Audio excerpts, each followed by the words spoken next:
Yo, what's up?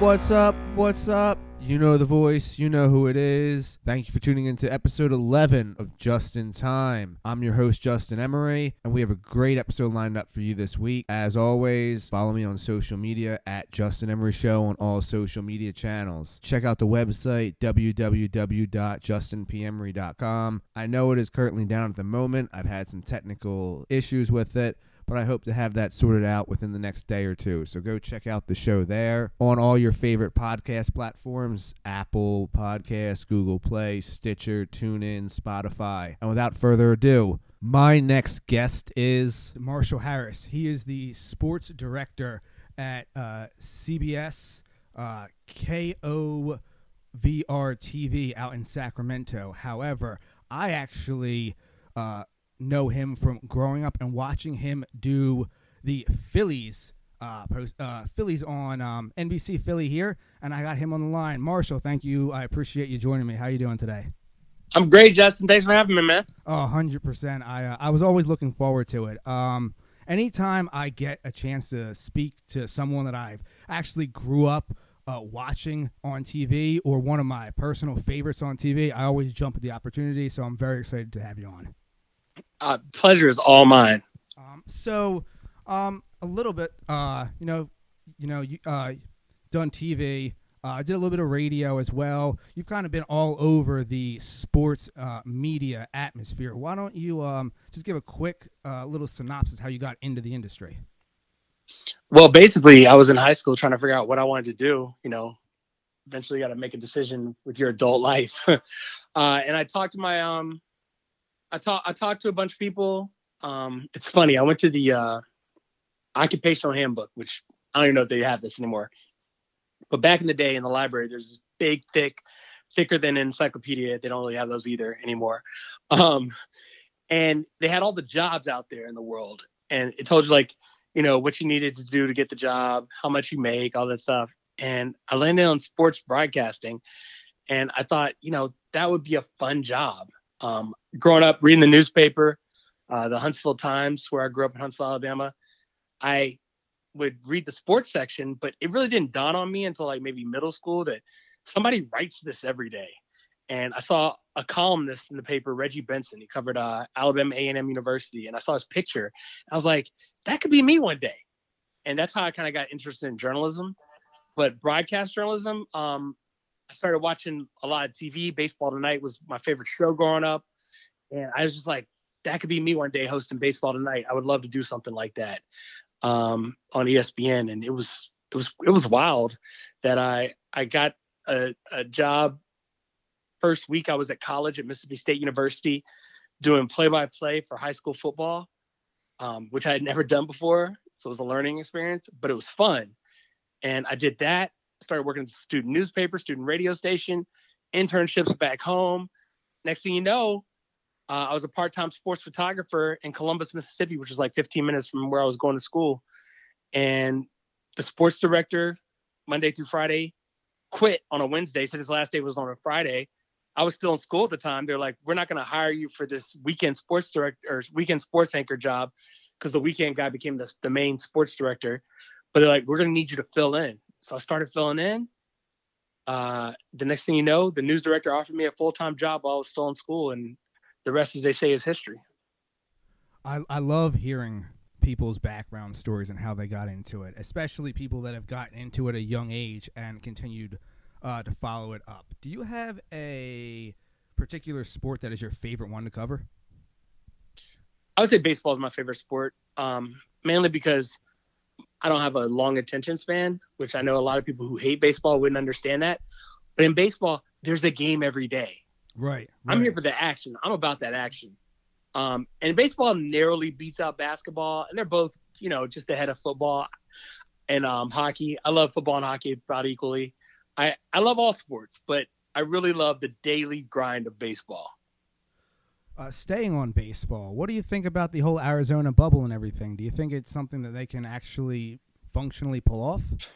I mean, in theory, sure. I mean, I don't know if they're going to get players to go along with being away from their families for however long. You mentioned Philadelphia. I mean, last time I checked, Bryce Harper, is he going to be okay with, leaving his wife while she's pregnant to go play baseball? I mean, it just seems like there's a lot of questions that still have to be asked. I know a lot of baseball players have young children, and to leave those young children with their mothers for that length of period of time and to be in that bubble, it raises a lot of questions. So I'll be interested to see if that's something they feel like they can pull off, and if that's something that players are willing to do.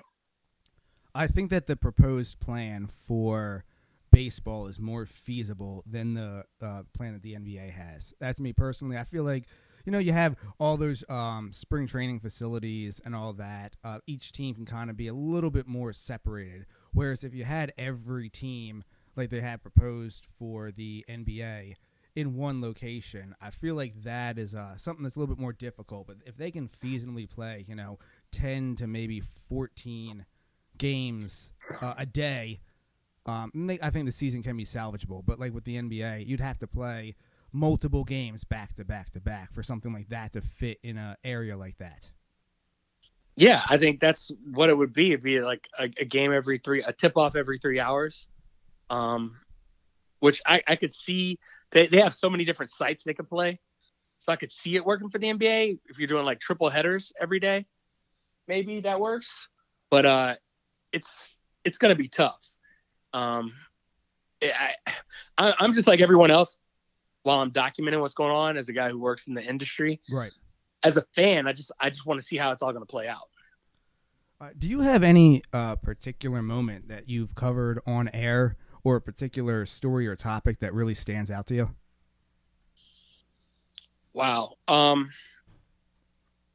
Probably many, many moons ago on an Easter Sunday, as I'm getting ready to go home for work, the Eagles announced they've traded Donovan McNabb to Washington. And I go down there to the NovaCare complex, and I interview Andy Reid just moments after it's happened. That's probably the craziest thing. I mean, Donovan McNabb, best quarterback in the Eagles history to that point. You can even make an argument he's still the best quarterback in Eagles history, career-wise. And that was just a landmark moment. Either that or the game with the most overlooked home run in Phillies history, which would be Shane Victorino's home run, because everybody, of course, remembers Matt Stairs into the night. But Shane Victorino hits a home run to tie the game at Dodger Stadium and sets things up for the Phillies to go to the World Series. Have you ever been starstruck? Because for me personally, I whenever I have to have interaction with a famous person or celebrity, I always can pretty much hold it together, except for the first time that I ever met face to face Brian Dawkins. I couldn't hold myself together for that. I completely fell apart. Have you ever been starstruck when you've interviewed or met someone? No, you know what? That's a great question though, but I don't think I have. Maybe I just haven't interviewed enough famous people. I don't know. I always, and you have to do this if you're a reporter. Everyone's a person just like you are. Treat them with respect, and most times they'll treat you with respect. And just you can't fanboy or fangirl over somebody. You just kind of have to you're there to do a job, and just keep it on the straight and narrow in terms of doing the job. Oh yeah, I agree. It was so bad. I still kick myself to this day. Now I think I was still in college at the time, doing like a student reporting thing. But it was embarrassing. It was pretty bad. But I get it that it happens to people. It's just I guess I've always just tried to like make a habit out of making sure that I keep my perspective when I'm doing interviews and everything else. If you had advice to give to someone that is kind of in a similar situation where you were, that you didn't know what to do, what advice would you give them to get into this industry? I just think today people have so many more advantages than I had when I was coming out of school. I mean, the links we had to go through to put together a tape and get things ready. Like now everybody's got a camera on their phone. Like if you want to write, you just write for a blog. Blogs didn't exist when I was in school. If you want to do radio, start a podcast. If you want to cover a team, follow the team and blog about them or write about them or do videos, doing breakdowns on them. You can do so much more with that's just mainstream now that you couldn't do back then. Yeah, I agree wholeheartedly. I tell people when they ask me, the first thing is to do is to create a Twitter or Facebook social media account directly linked to whatever you want to do, and then just start pumping out content, because content is always king. Exactly, content is king, and that's something that hasn't changed since the beginning of media in itself. Definitely. Now, I do a little segment with the guest called the Six Pack, and that is where I ask you 6 questions that are just get listeners to kind of know you personally a little bit better. All right. So the first one is, if you could choose 3 music artists could collaborate on any song, what is Marshall's ideal song? So wait, you're saying I could take 3 different artists and have them collaborate to do a song? Any 3 artists, doesn't matter if they were live at the same time, or any 3 artists that you would choose. For me personally, the example that I would give for myself is that I would go with Taylor Swift, Guns N' Roses, and Drake. Wow, they come up with something, that's for sure. So, what would be your ideal song? That's great. I'm gonna go. For me personally, I'm gonna go Alicia Keys. I'm gonna go Luther Vandross. I'm an old head like that. I like the old school. And for my third one, I think I'm gonna do Whitney Houston. I like that. It's gonna be something sultry and soulful. I would like to see Alicia Keys try to keep up. I feel like she'd do it. I don't think she would 100%. She's on the piano. You just want all right, okay. I mean, she could chime in, but Luther and Whitney are carrying things. Right. Yeah, if a book was written about your life, what would the title be? That's a great question. If a book was written about my life, what would the title be? That's tough. I think the title of the book would be maybe Biscuits and Gravy. The Marshall Harris story. I like that. Not just because I love biscuits and gravy, but because people forget sometimes I'm from the country. I'm from Alabama. Right. So that's just part of me. And I love food. Right. Oh, I mean, and biscuits and gravy is up there with things that I love. So I just think that would encompass what you're dealing with when you deal with me. It's food, and we're having a good time. People ask me, "How you doing?" I'm like, "Oh, I'm like biscuits and gravy. I'm all good." That's my typical response. So that's why I would go with that title. I like that. And there was a phrase in the cafeteria of my college. It was a quote from someone. I forget who the person was that it was quoted for, but it was like, there is no greater love of mankind than someone in food. Right. I'm with that. Yeah, completely. I'm right on the same path as you. If you could buy yourself one luxurious item, cost is not a factor. And I don't mean donate to a charity or a cause. This is a completely selfish gift for yourself. What are you going to get? If I could buy one thing for myself, what would I get? That's a luxurious item. Mine would be a helicopter, and I would never sit in traffic ever again. That's pretty good, especially that works. You would never see me sitting in traffic ever again. I would say a permanent seat in first class, so I never have to sit in coach ever again. Ooh, that's really good. You fly first class one time, and you realize how bad coach is. You don't realize, because you're so accustomed to coach, you don't realize it till the first time I ever flew. My flight got delayed, 8-10 hours. They gave me an automatic bumped to first class. The first time I've ever flown in my whole life. So I was spoiled from the beginning. So that's where you started? You started in first class? I just had like a regular seat, and I was flying from Atlanta to Philly, and it got delayed hours and hours. It was actually I think it was maybe like the 2000 and the night of like the 2007, 2008 March Madness championship game, somewhere in that range. And I watched the game in first class on the way back to Philly. First time I've ever been on a plane in my life. And now, whenever I get on a plane, I'm in economy, I'm less than happy is probably the best way to put it. And it's the most accurate way to put it once you've lived that life. What is a secret skill that you have that not many people might know? I am a legendary player of games. Like when they have a game night, I'm the dude you want on your team for whatever.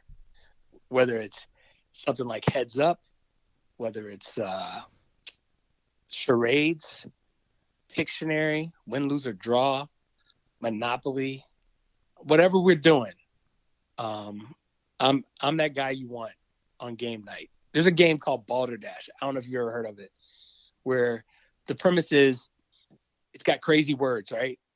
And everybody has to make up a definition for the word.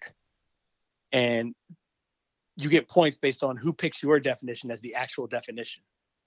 I am an elite Balderdash player. So those games, and then I have a regular Nintendo, like an NES, like an 8-bit gaming system. Oh, sure, yeah, yeah. My Tecmo Super Bowl skills are otherworldly. In fact, I'm going to fire up Tecmo Super Bowl later on tonight. Oh, definitely. There's no reason not to. There's really no reason not to. Yeah, I've been playing a lot of RC Pro-Am, but I think tonight's a Tecmo Super Bowl night. Oh, absolutely. Absolutely. There's no reason not to. So you mentioned you're a huge food guy. So if you were cooking a meal to impress somebody, one dish, what are you making?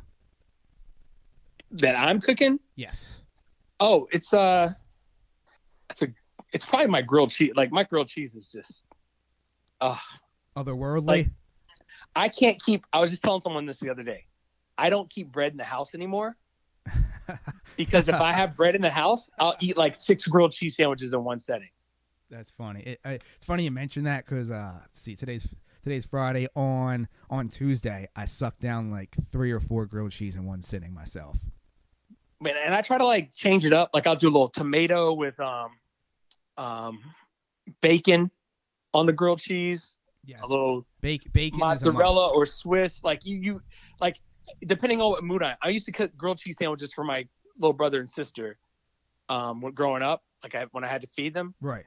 And they just love my grilled cheese sandwiches. But back then it was like fried bologna. It was either fried bologna or like turkey, ham, bacon. Now my grilled cheese is pretty good. Running a second close is my pancakes are pretty good. Little blueberry pancakes action. Oh, blueberry pancakes. Or I'm also a big fan of. See, I'm not a big chocolate guy. So like the whole chocolate chip pancakes doesn't do anything for me. However, me either. I'm big on red velvet. Give me some red velvet pancakes. Oh wow. Yeah. Have you ever had the red velvet pancakes at Green Eggs Cafe? Are they have I could just live on those. The first time I ever had that, it was like I never had pancakes prior to that. Nothing else really was a pancake before the first time I had that. Exactly. It is. So it is, and it comes it's like as big as your head is, and you're just looking at it like. The key is to go with someone and order. There's a smaller size they'll give you. That way you don't feel overwhelmed. Right. Because it's really dessert for breakfast. Let's be honest. Oh, 100%. I remember I ate that. I don't think I ate anything the rest of that day. That's generally that's what a proper brunch is supposed to be. Right. A proper brunch will have you not hungry until like you're almost ready to go to bed. Yeah. My during the football season, I usually try to hit brunch before the 1:00 games. Now living on the West Coast, now it's kind of a little bit harder since they start at 10. But when I was on the East Coast, I was big hitting brunch on Sunday. And if you, like you said, if you do it properly, you don't need another meal. Wow. That sounds very accurate. And then last one for you before I let you go. If you didn't pursue a career in the sports industry, what would you be doing? I'd be teaching. What topic? Or what subject? I'd probably be teaching either math or journalism. Maybe history. I like history too. Oh, a math question. A math guy. I'm definitely a math guy. My mom thought I should be an engineer. She didn't understand why I wanted to do what I do. I got really good test scores in math. I didn't take any math in college because I clept out and had 9 hours of math credit when I went to college for my advanced placement classes in high school. Oh, that's very impressive. Yeah, I am still to this day a math guy. I've definitely gotten better, but there was a point in time where numbers might have just been a foreign language to me. But I've gotten a little bit better now. But it's interesting because usually the people in the media aren't math guys. So I'm surprised that you had said you were a math guy. Like I said, I chose my lesser skilled occupation. Like I'm not terrible at English or communication, I don't think, but I'm a stronger math person than anything else. I got Marshall Harris, the sports director for CBS Sacramento. If you don't mind letting everybody know where they can find you at on social media, and if you have any new projects that might be coming down the pipeline that you want to plug real quick. I'm actually trying to work on a project, like trying to come up with a project during these sheltered home times we're living in California. But as far as following me on social media, I'm very consistent. It's at M Harris on air on all platforms: Twitter, Facebook, Instagram, at M Harris on air. So I'm easy to find. Come tweet with me. I tweet all day, every day. Oh yeah, I've been interacting with you on social media for years. I remember having a in-depth conversation with you about Daddy Pops. That sounds about right. Sounds about right. So, Marshall, I appreciate you taking some time out and jumping on with me. Do not be a stranger. I'd love to have you back on again. All right, anytime, Justin. Thanks so much. I'd like to thank Marshall for taking some time out to join the program. That's going to bring episode 11 to an end.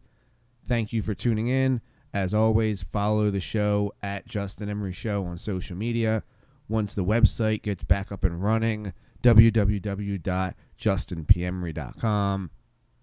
The next couple episodes are going to have a little bit different release schedule because I'm a little behind from the internet issues that I had moving to my new place. So the next couple episodes are going to be released a little differently than normal. But starting next week, we'll be back on schedule. So just keep an eye out for that. On my next episode, I have producer of the Mike Missinelli Show on 97.5 The Fanatic and host of Sixers Outsiders, Tyrone Johnson, joining me on the program. So make sure to tune in for that episode 12 that will be released tomorrow. And you guys will hear from me then.